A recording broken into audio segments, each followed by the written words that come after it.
So our next speaker is Rodrigo Cantú. He's part of the environmental justice team at Lone Star Legal Aid. Rodrigo has a BS in civil engineering from Texas A&M College Station, where he focused on environmental engineering. And since joining legal aid, he is focused on permit challenges before the TCEQ, actions in district court involving property rights, comments on NEPA regulated infrastructure projects, and transactional work. Thank you, Sarah, and thank you for that announcement about the resource at the Harris County Law Library. I think that's fantastic. Again, my name is Rodrigo Cantú. I'm going to be speaking about our environmental justice team here at Lone Star Legal Aid, based in Houston. A quick show of hands, who has not heard of legal aid? Oh, great. Everybody in the room is familiar with legal aid. That's fantastic. So legal aid, a nonprofit organization. Every state in the country has one. We cover 72 counties in East Texas. We've worked in family law matters, veterans matters, but a few years ago, Legal Aid decided that they wanted to get into the environmental justice business and serving that same client base, but with a focus on environmental issues. So just a quick comment. Our EJ team is housed within our Equitable Development Unit, our EDI unit. It's made up of 3 teams, an EJ team, a housing team, and then a community advocacy team. And the reason that we did this is because when we go out into the communities and we see these environmental issues, they aren't the only issue that these communities are facing. These communities have housing problems, or they have access to infrastructure issues, perhaps water issues, or they've been historically ignored by the local government, by the state government, or by the federal government. And so we have a team of attorneys that not only addresses environmental issues, but these other areas of law, with the idea being that if we can sort of help one another to get these communities the different type of relief that they need. So as an EJ team, one of our mission is really to empower communities to protect their health, the environment, and of course the residential character of their neighborhoods. We do that in several ways.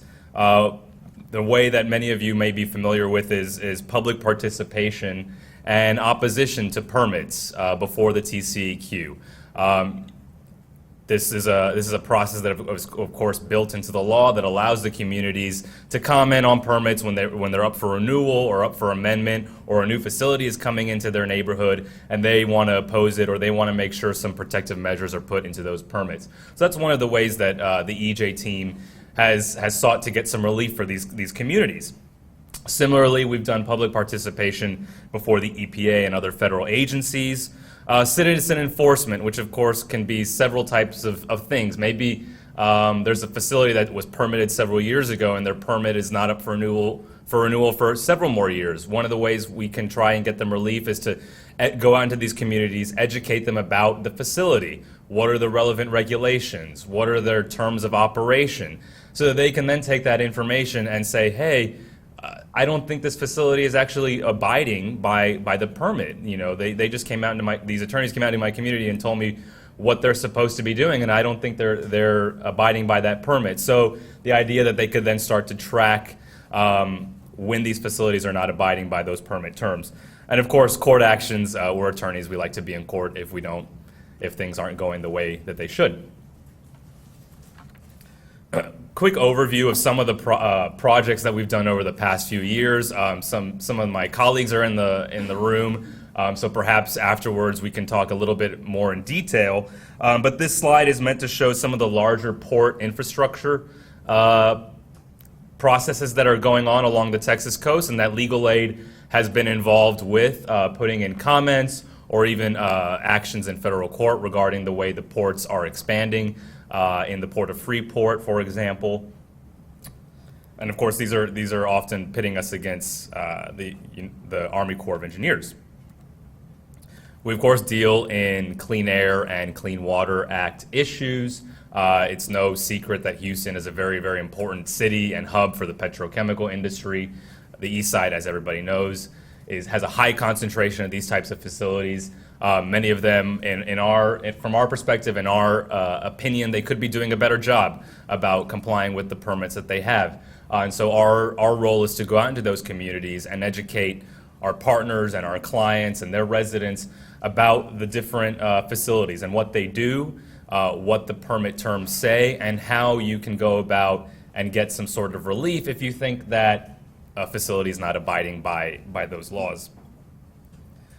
Some other cases that we've been involved in involving some waste issues or just concrete batch plants. These are all over Houston, but you will see that there's, of course, a higher concentration in certain neighborhoods when compared to others. This is an issue I'll be talking about a little bit later in the presentation, but because of the lack of zoning in the city of Houston, it's quite common, of course, to have residential neighborhoods or homes surrounded or next to one of these areas. And some operators are better than others. I had a case a few years ago where one of these was actually in a neighborhood, and the neighbors told me that when it was under the auspices of a particular owner, it was almost like it wasn't there. They knew it was operating during the day, but at nighttime this guy would shut down and he wouldn't start until a reasonable time in the morning. And they would have preferred that it be located elsewhere, but for the most part, they were okay with it. It switched ownership, and the new owner was not respecting the residential character of that neighborhood. Started operating at some ridiculous hours, started expanding with really not keeping the agency up to date about their expansion. And when I say expansion, I mean footprint. So all of a sudden, you had this facility that had been there for several years really becoming a nuisance. And the neighbors started to complain, whereas before it was more of an eyesore, a bother during the day, but for the most part they were okay with it. So that's another type of problem that we'll often see in our client communities. We've done work in CERCLA sites and RCRA sites, so groundwater contamination or subsoil and subsurface contamination. The San Jacinto River waste pits, of course, quite infamous in the area. We did our little part to make sure that the right decision was made when the EPA had that up for discussion several years ago.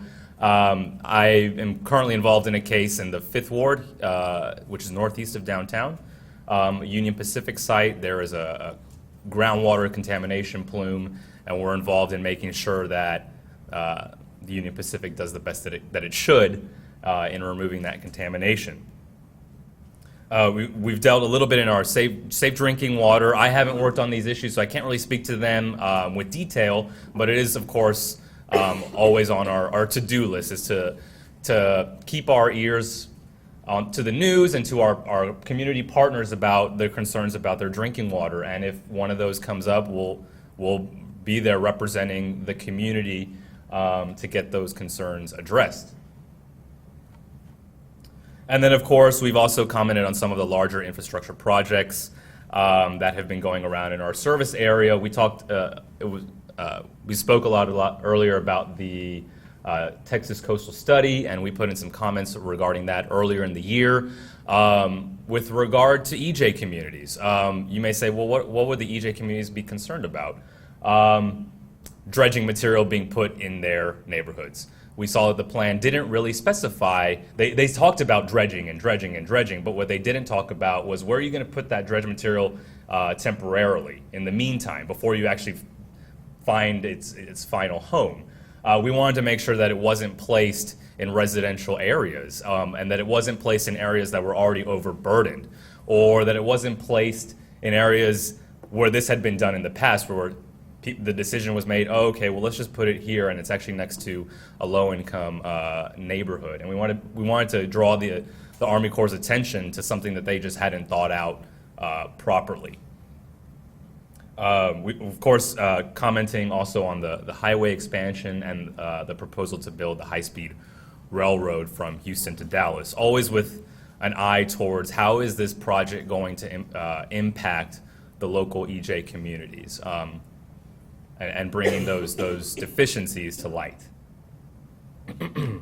So I did want to take a moment to really sort of cue off the earlier conversations that we've been having. So the first talk today was about disasters, hurricane disaster and flooding. These are, of course, absolutely the number one concern after a Harvey event or an Imelda type event. But really, for the communities that we work in, even not in hurricane season, there's environmental issues that are threatening the residential character of the neighborhoods or their health, their well-being every day. And those problems are only augmented or intensified during natural disasters. So I did want to take that moment to stress that this is something that our communities do not forget about in the springtime when we're not in hurricane season or when the last hurricane has finally passed. They're always dealing with these issues. And in the back of their mind, they're thinking, what's going to happen when this hurricane comes through? What's going to happen when there's a flooding event? What's going to happen with this contamination in the ground that the company is saying is they can't get to, but all of a sudden you have a massive recharge event. Is it going to come back up? Am I going to be exposed to it? Are my children going to be exposed to it? Are the people that attend the church right next to it going to be exposed to it? So these are concerns that they have outside of the disaster context, but are certainly intensified whenever one of those types of disasters happens. So again, just the different types of environmental issues that we're dealing with. So an EJ community, low-income communities, communities of color, communities that have historically been ignored, marginalized, and have had the vast majority of environmental pollutants put in their area, environmental degradation, less access to resources. So it's sort of compounding a lot of issues that are in these communities. So children are of course more susceptible to pollutants, depending on the type of pollutant than a normal healthy adult. Seniors, of course. Prior environmental exposures are what we often hear from our clients. We'll talk to people who live next to a site that may be closed down in the 80s, but they still remember when it exploded. They still remember when they had matter thrown onto their homes, or they could smell a smell for days on end. And lo and behold, a child in their family, has an illness that is just very rare. And then they start to talk to people in their neighborhood, they start to talk to people in their churches and in their organizations and realize that they're not unique, that this sort of health disparities are really being experienced by a lot of people. And it can be very hard to hear these stories, but it can also be very satisfying to try and find out a way to get those stories documented so that information can be documented and passed off and hopefully would make a difference in the future when decisions are made regarding these communities. There's lower rates of health insurance, so that can only compound some of the issues that are being experienced in these EJ communities, differently abled folks. And again, just the fact that these communities are just overburdened, surrounded by industry, and all of a sudden industry says that they want to expand, or they want to put more contamination into the ground, or they want to remove a safeguard, or they're saying, oh, you know what, most of the contamination it's inaccessible. And our job is to sort of question a lot of that science and get it in front of the decision makers. Cumulative impacts is something that we try to really stress in our advocacy, whether it's commenting on permits or whether it's a court action, to really draw attention to the fact that some communities are just simply overburdened. There really should be no more industry going into their neighborhood, into these areas, or the industry that is there really needs to up its compliance, really needs to start being a good neighbor because of the fact that they are just simply already overburdened. So one of the issues that, of course, is unique to Houston is our lack of zoning. Everybody in this room knows that it's an issue. Great many of these issues that are being experienced in the community are because of or are only intensified because of the lack of zoning. So we'll talk about that real quick. Houston, the largest city in the U.S. with no zoning, population just over 2 million. Pasadena, our neighbor to the southeast, the second largest municipality, also without zoning. So again, what is zoning? It's the designation of discrete land uses to well-defined areas of the city. The idea that there's only certain areas of land where there should be certain uses. So why should someone adopt a system of zoning? in theory, segregate uses that are thought to be incompatible. So, for instance, a residential community right next to industry, that's just not going to be compatible because of the nature of industry, putting out contaminants into the air, or that could get into the land, leach into the water, and then you have people living right next door. But we know at this point, it'd be very difficult, if not impossible, for Houston to adopt this. But it's in the back of our minds is how do we go about addressing these issues given the mixed land use in Houston and in the greater Houston area. One of the techniques that we've employed in the past, which is very difficult, is nuisance law, common law claim. It can be very, very hard documenting evidence. Our clients, they'll come to us and say, I'm being woken up at all hours of the night, or there's dust on my home, or there's light pollution, or there's matter coming onto my home. And it can be very difficult to explain to them that while I believe you, in order to hold up in court, you're going to really have to document these issues. And that can be burdensome to someone who is working long hours or who maybe has a health issue. But it's really something that it's one of the ways that they can set themselves up for possibly success in a court action, but it still is very, very difficult. We've tried to work with our local partners, Harris County Pollution Control, to get out to these facilities as quickly as they can so they can document them. But what you'll often hear from our clients and from the communities that they represent and serve is that they'll make a call and pollution control won't come out for several hours, if not a day or two later. And by then the nuisance condition has ceased, and so there's no paperwork to be done. Or there's no pictures that could be taken or no video that can be taken. And it can be very difficult and very, very frustrating for our clients to hear that they were experiencing this for quite a long time, and that because of a delay, and there could be, of course, many, many reasons for why pollution control didn't get out there immediately, but it can be very hard. I think it's great that some decisions are being made to expand pollution control's capabilities and capacity. We've heard from a few of our clients, they're very, very excited about that. We're excited about that because it just means that the local authorities have more resources to answer these types of calls.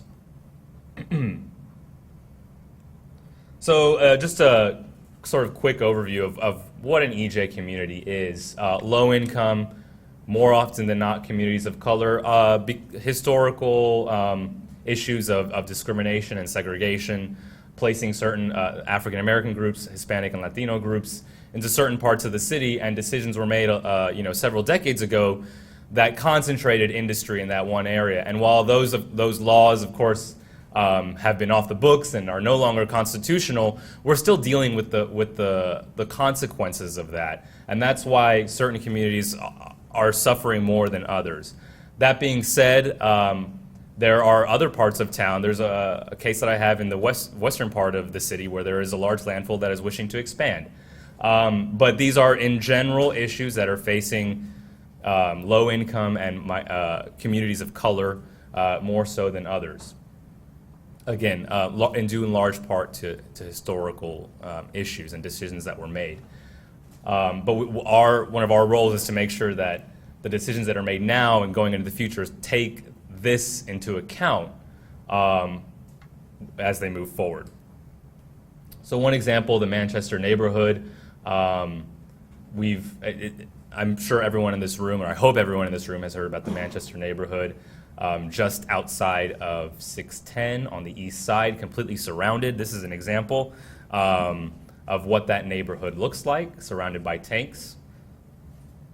Old Town Harrisburg. This is, again, just an example of residential homes right up against industry. So strategies to help environmental justice communities. I'm going to check on time real quick. Want to make sure I'm not going too fast. Okay. So strategies to help environmental communities. Again, permit comments and actions. So we work in front of the Texas Commission on Environmental Quality, EPA. We will work with our local partners to find out information about who's coming in, what is the nature of the permit that they're doing, and then do our best to pass that information along to our clients and the areas that they serve, so they can make informed decisions about how to oppose it, if they want to organize or let their other partners know about what's coming into their area. So typical regulation of hazards is a whole list, whole suite of issues that could be found in a residential community in the Houston area. Does anyone, just a show of hands, does anyone live near something like this? Yeah. And right, fence, yes, fences. Do you live near fences? Yes, a lot of us live near fences. Probably left out a word there. Forgive me. But some of these may be more threatening than others, or some of them may have good owners and others have bad owners, the way they operate. Some of them just have different contamination involved, and our job is to find out about these facilities in these residential neighborhoods, find out the permits that are applicable, find out if they're complying with their permits, and then of course pass along that information to our clients and let them know what options are available to them to bring these people into these types of facilities into compliance and really make them a better neighbor. So some potential strategies would perhaps be banning certain facilities from certain areas, adopting stronger EJ policies from local government all the way up, targeting existing land uses, particular uses that have become a nuisance or even become a danger, an imminent hazard to the local community. More proactive planning, and enhancing public health codes, and of course stronger environmental reviews. That's always one of the things we push for, especially in the NEPA context, is pointing out in whatever environmental review was done, they may have done some great work, but they may have forgotten some other things. So really pointing those deficiencies out to the decision makers. Again, permitting challenges, sort of gone over that. Concrete batch plants as a hard issue. Refineries, we've got landfill cases. We've worked on a few super funds. Brownfields are an issue, and of course, drinking water, stormwater issues. There's lots of facilities that have runoff that are simply unpermitted, and it can be daunting to try and find out whether a particular facility has that, or if they're abiding by it, or if they need to get one. But we hear that concern a lot from our clients and the communities that they represent. Quick sort of one-slide case study on a case that I'm working on. Again, I said here in the 5th Ward. We've put in comments for a RCRA permit renewal that is ongoing, and within the past few months, the TCEQ really beefed up their language in a notice of deficiency that followed our comments, where they recognized that the groundwater contamination plume had been expanding. I think it's due in a large part to the fact that the community is mobilized around this issue. They're bringing attention to it. They're putting in their own comments. And then we have an expert who has really helped us in understanding a lot of the science that the company's contractors were putting together, and was able to help us point out some faulty assumptions. The TCQ also recognized the need for more monitoring and extraction wells to get the contamination plume out of the ground. The company was trying to say that the system of wells that they had was sufficient, and we had reason to believe that it was otherwise, and the TCEQ liked our comments and is calling for more extraction wells. And accounting for vapor intrusion. This particular contaminant, DNAP, is underground, but under certain conditions it could off-gas or vaporize, right, and come up through the soil. And they hadn't accounted for that. They hadn't done any testing to verify whether or not that was happening. And so that was one of the things we've pushed for. TCEQ sort of said, hey, you're right. And they've done a little bit of vapor intrusion. They haven't done everything we wanted them to, but that's one positive, and we're going to continue to push on that issue because we really want to make sure that even if some of this contamination does get left in the ground, that you still don't have an exposure vector, and we don't think that they've properly accounted for that exposure vector. One of my colleagues who wasn't able to make it today, Colin Cox, he's sort of become our air expert. In the air permit challenge context, he's gotten some of these concessions. Better control technology on the permits that these refineries are trying to amend or expand. Increased monitoring of air pollution. More accurate and sound permit terms. So just terms that are a little bit tighter, that are a little bit more clear, not so vague. And even community benefits agreements.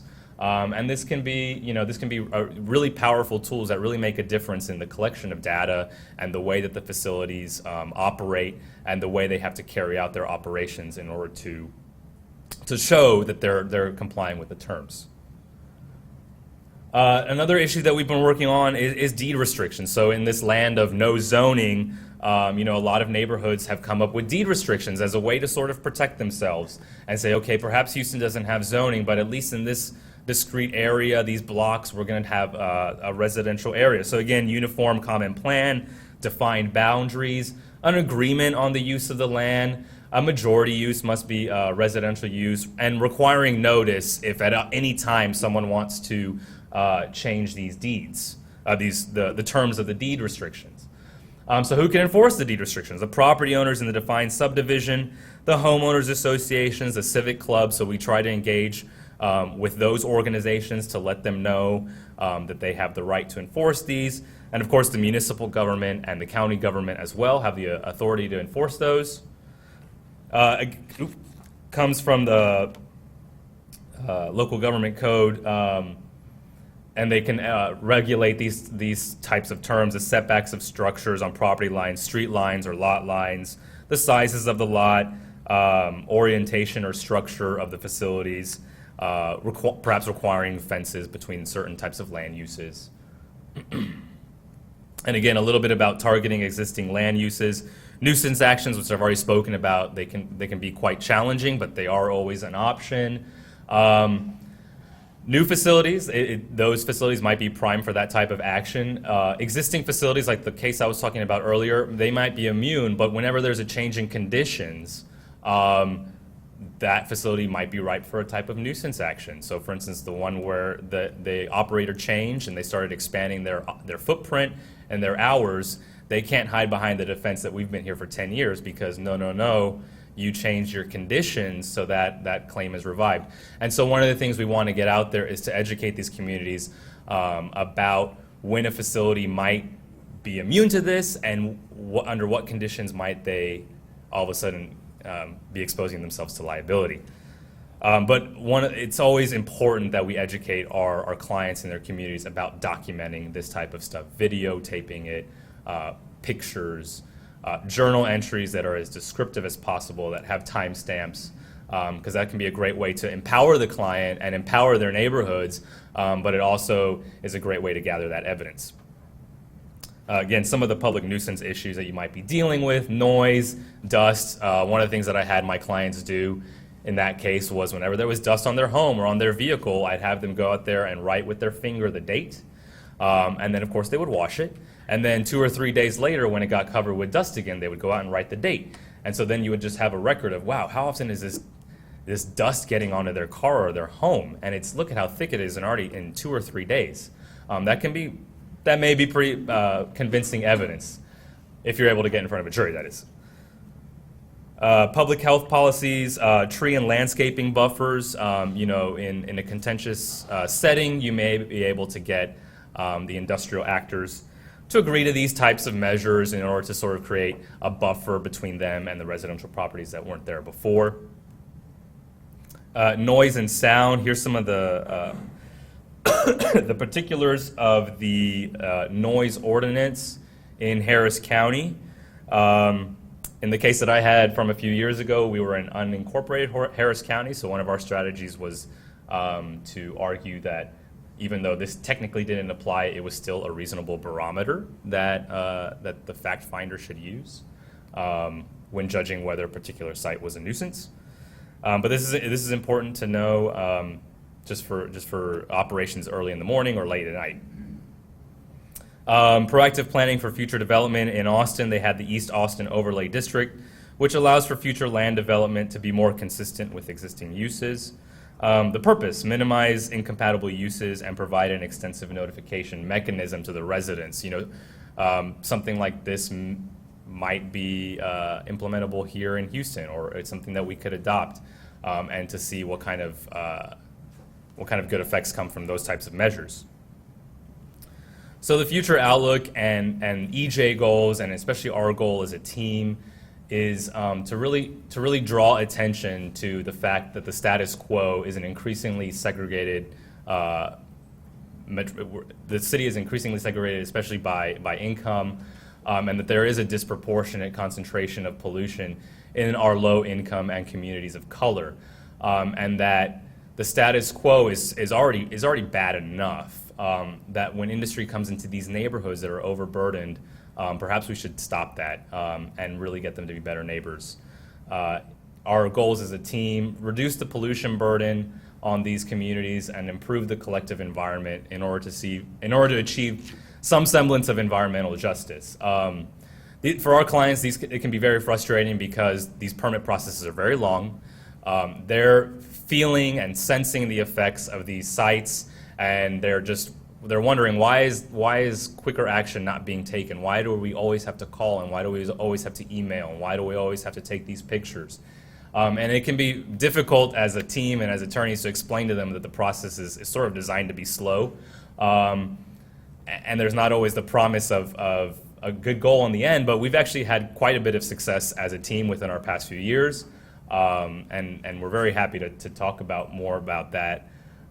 Especially with regard to increased monitoring and really just drawing attention to these issues within these communities.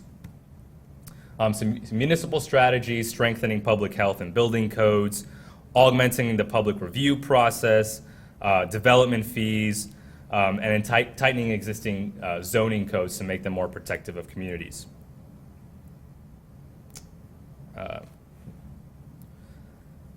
Structural changes: advocate for more affirmative state and federal environmental justice regulations, improving transparency in these agencies, and harnessing economic incentives. So partnering perhaps with a local community redevelopment organization and seeing if our clients and them can't come together and come up with an idea for that piece of land that is an eyesore, or and redeveloping such that it becomes a resource to the community, not just to the business interests in the area, but also to the clients that we represent. So with that, I will close. Are there any questions about legal aid in general, about our EJ practice, about the other teams that we have?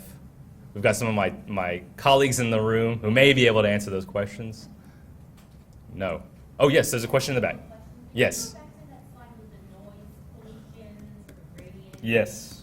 Okay, yeah, so I'm looking there and it says residential property limit 65 dBA district, so like a leaf blower, for instance, would definitely be up at the like lawnmower, like 90 level, and it says 65. Could you just explain like what that means? Yeah. Can we outlaw leaf blowers? No, I don't think. So you could maybe go to them and say, you're not abiding by this particular. I don't know that would a leaf blower be 90? And it might be that it's hot, and that the further you get away, it goes down, right? Because I think it's probably over 65, but does that mean anything over 65? If I remember correctly, this is at the property line. So this is something I worked on a little while ago. Yeah. Let me look into the specifics of that, and I can follow up with you, Paige, to get you some more specific. Yeah, framework. Any other questions? Okay. Well, thank you very much.